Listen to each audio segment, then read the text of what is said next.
ஐயா, வாழ்க்கையில பெரும் பொருள் செல்வம் வேண்டும். ஏதோ ஜோதிடரிடம் என் ஜாதகத்தை எடுத்துச் சென்றேன். ஜாதகம் சாதகமாக இல்லை என்று சொல்கிறார். கும்பராசிக்கு எடுத்துக்கிட்டீங்க அப்படின்னு சொன்னா 5 குடையோனை 8ஆம் அதிபதியாகவும் வருவான். அதே போல தான் சிம்ம ராசிக்கும். என்னப்பா கையில காசு, பணம், துட்டு, மணின்னு சொல்றிய, அதிலும் தட்டுப்பாடா? குருஜி கரெக்டா தான் சொல்றீங்க, எப்படி சொல்றீங்க அப்படின்னு. எனினும் தினமுமே பெருமாள் பெயரை சொல்லிக் கொண்டிருக்கின்றோம். வீட்டிலே ஏதோ ஒரு வகையிலே ஏழ்மை இருந்து கொண்டு தானே இருக்கிறது.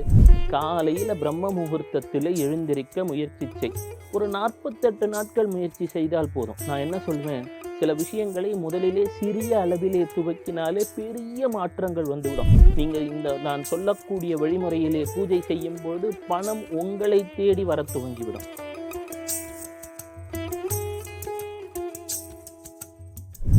குமுதம் தமிழ்நாடு மின்சார வாரியம் இணைந்து வழங்கும் சிக்கனமும் பாதுகாப்பும் யூஸ்ஃபுல் டிப்ஸ். வரும் வாரம் குமுதம் இதழுடன் 36 பக்க இணைப்பு புத்தகம் வாங்கி படியுங்கள்.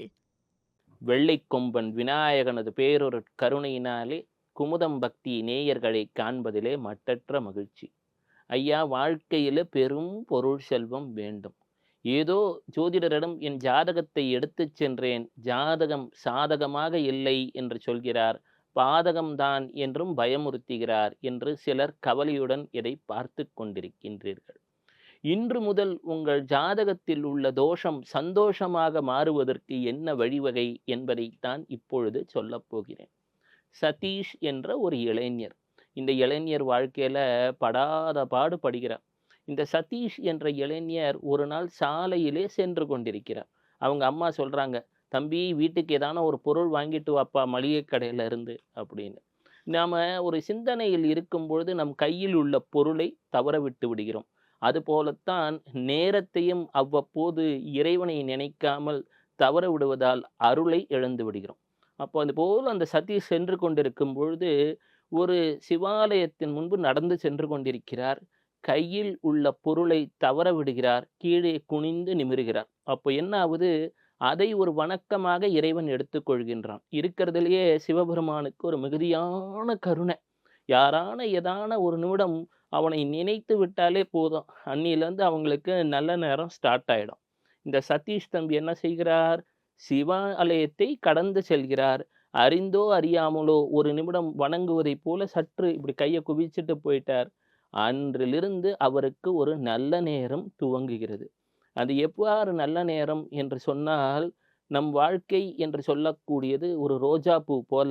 இந்த ரோஜா பூவிலே இறைவனின் அருள் என்ற ஒரு நறுமணம் கலக்க வேண்டும்.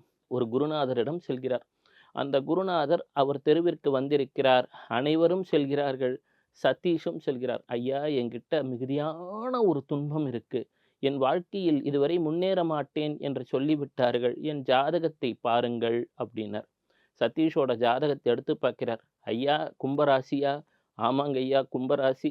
இப்பொழுதுதான் சனீஸ்வரர் கோச்சாரத்திலே கடந்து கொண்டிருக்கிறார்.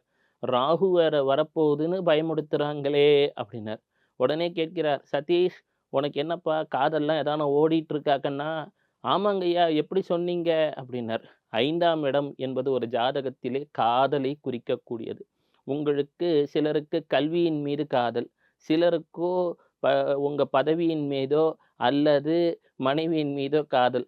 உண்மையில் சொல்ல வேண்டும் என்றால் இந்த 5ஆம் இடம் என்று சொல்லக்கூடிய பூர்வ புண்ணியஸ்தானம், புத்திரஸ்தானம் உங்கள் சிந்தனைகளை செயல்படுத்துகிறது. கும்பராசிக்கு எடுத்துக்கிட்டீங்க அப்படின்னு சொன்னா 5 குடையோனை 8ஆம் அதிபதியாகவும் வருவான். அதே போல தான் சிம்ம ராசிக்கும். எனவே இவர்களிடம் காதலும் இருக்கும், காதலால் சிக்கலும் இருக்கும். தம்பி சதீஷ், நீங்க காதலிச்சிட்டு இருக்கீங்க போல இருக்கே அப்படின்னோடனே, ஆமாங்க. அதனால சில அவமானங்களும் நடந்து விட்டதா? ஆமாம். என்னப்பா கையில காசு, பணம், துட்டு, மணின்னு சொல்றிய, அதிலும் தட்டுப்பாடா? குருஜி கரெக்டா தான் சொல்றீங்க, எப்படி சொல்றீங்க அப்படின்னார். கவலைப்படாதே, இன்று வந்து விட்டாய். வந்த உடனே உனக்கு இப்பொழுது ஒரு கதைக்குள் கதையை சொல்லப் போகிறேன், கேட்டுக்கொள் என்றார். என்ன? ஒரு முறை ஒரு முனிவர் சொன்ன ஒரு ரகசியமான வழிபாடு. எத்தனையோ பேர் தினமும் பிரார்த்தனை செய்கிறோம். கிருஷ்ணா, கோவிந்தா, மாதவா, கேசவா என்றெல்லாம் பிரார்த்தனை செய்கின்றோம். மகாலட்சுமி எங்கெல்லாம் நாராயணனது பெயர்கள் சொல்லப்படுகிறதோ அங்கே நித்தியமாக வாசம் செய்வாள் என்பது சத்தியமான உண்மை. எனினும் தினமுமே பெருமாள் பெயரை சொல்லிக் கொண்டிருக்கின்றோம். வீட்டிலே ஏதோ ஒரு வகையிலே ஏழ்மை இருந்து கொண்டு தானே இருக்கிறது. ஆமாங்க ஐயா. உடனே சதீஷ் சொல்கிறான், என் வீட்டிலும் இதேதாங்க நிலைமை. என் அம்மாவின் பெயர் லதா என்ற பெயர். அந்த அம்மா சௌபாக்கியவதி.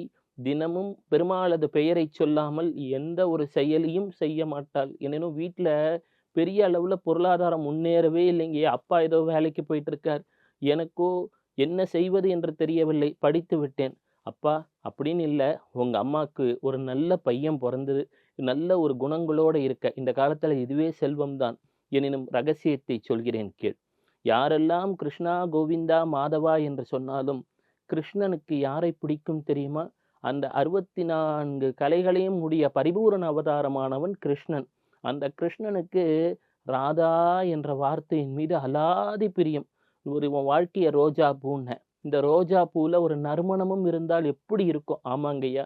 அதே போலதான் எப்பெல்லாம் கிருஷ்ணா என்று கூப்பிடுகிறாயோ, ராதா கிருஷ்ணா, ராதா கிருஷ்ணா என்று கூப்பிட்டு பார். ராதே கிருஷ்ணா, ராதே கிருஷ்ணா என்று கூப்பிட்டு பார். நீ ஒரு செயலை செய்கிறாய்னா அதுக்கு உரிய நேரத்துல செஞ்சுட்டா இன்னும் பலன் தரும். தினமும் உன் நேரத்தை எதற்கோ செலவிடுகிறாய். காலையில பிரம்ம முகூர்த்தத்திலே எழுந்திருக்க முயற்சி செய். ஒரு 48 நாட்கள் முயற்சி செய்தால் போதும். நான் என்ன சொல்வேன், சில விஷயங்களை முதலிலே சிறிய அளவிலே துவக்கினாலே பெரிய மாற்றங்கள் வந்துவிடும். எல்லாரும் போய் பெரிய பரிகாரம் செய்யணும்னு எல்லாம் ஒன்றும் கிடையாது. இறைவன் வரமாட்டானோ கூவி அழைத்தால். இறைவனை நீங்க கிருஷ்ணா, கோவிந்தா, கோபாலான்னு கூப்பிட்டுட்டாலே வந்துடுவான். அப்போ அவர் சொன்னார், காலையிலே எழுந்திருக்கிறாய். எழுந்ததும் ராதே கிருஷ்ணா, ராதே கிருஷ்ணா, ராதே கிருஷ்ணா என்று 9 முறை சொல். அதிகம் சொல்ல தேவையில்லைங்க. 9 முறை சொன்னால் போதும். நவகோள்களுக்கும் ராதே கிருஷ்ணான்னு ஒரு 9 முறை சொல்லிவிட்டு, ஓம் நமோ சுகதேவாய நமஹ. இந்த ஓம் நமோ சுகதேவாய நமஹ என்பதை ஒரு 27 முறை. முதலில் ஆரம்பிக்கும் போது எப்படி ஆரம்பிக்கணும்? ராதே கிருஷ்ணான்னு 9 முறை சொல்லிட்டு, அதை சொல்லிவிட்டு பிரம்ம முகூர்த்தத்துல காலை நேரத்துல எழுந்து ஒரு 48 நாட்கள் தானே, நடுவுல தடைப்பட்டாலும் பரவாயில்ல, மீண்டும் மீண்டும் முயற்சி செய்யுங்கள். எத்தனையோ செஞ்சு பார்த்துட்டீங்க, இப்ப இதையான செய்யுங்க. அப்ப என்னன்னா, ராதே கிருஷ்ணான்னு காலையில ஒரு 9 முறை சொல்லிவிட்டு, பிறகு ஓம் நமோ சுகதேவாய நமஹ.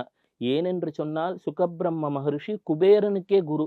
அப்போ குபேரனுக்கே குரு யக்ஷராஜன்னு பேரு, நல்வாக்கு நாயகனேன்னு பேரு, வரகுண தேவாய நமகான்னு பேரு சுகபிரம்ம மகர்ஷிக்கு. வரத்தை அள்ளி கொடுத்துருவாராம். நம்ம கிள்ளியெல்லாம் தரமாட்டார். கேட்பதற்கு மேலே தரக்கூடியவர் சுகபிரம்ம மகர்ஷி. இது வரைக்கும் நீங்க பணத்தை தேடி அலைஞ்சிட்டீங்க.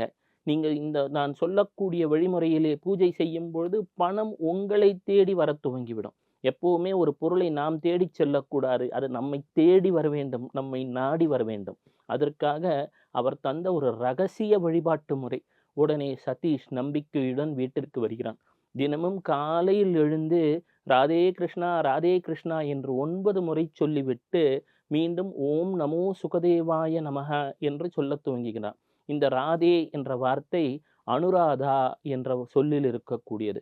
அனுராதா நட்சத்திரம் என்பது காஞ்சி மகா பெரியவரது நட்சத்திரம், மகாலட்சுமியின் நட்சத்திரம், செல்வத்தை வாரி கொடுக்கக்கூடியது, தாமரை பூவை குறியீடாக கொண்டு அமர்ந்த நட்சத்திரம். நீங்க வேணா பாருங்களேன், எந்த ஒரு சக்தி அம்சத்திலும் தாமரை பூவின் மீது அமர்ந்திருப்பாள்.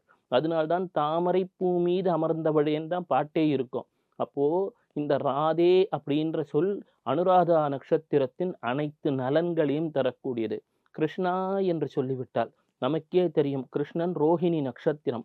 ரோஹிணி நட்சத்திரத்துக்கு பெயர் சரடு என்றும் பெயர். அது ஒரு சக்கரத்தை குறிக்கக்கூடிய நட்சத்திரம். அப்போ வாழ்க்கை சக்கரத்திலே நம்மளை வெல்ல வைக்கணும் அப்படின்னு சொன்னால் பரிபூரண அவதாரம் என்பது கிருஷ்ணனை குறிக்கக்கூடியது. மேலும் ஸ்ரீ சுகபிரம்ம மகர்ஷியானவர் திருவோண நட்சத்திரத்திலே அமர்ந்திருக்கக்கூடியவர்.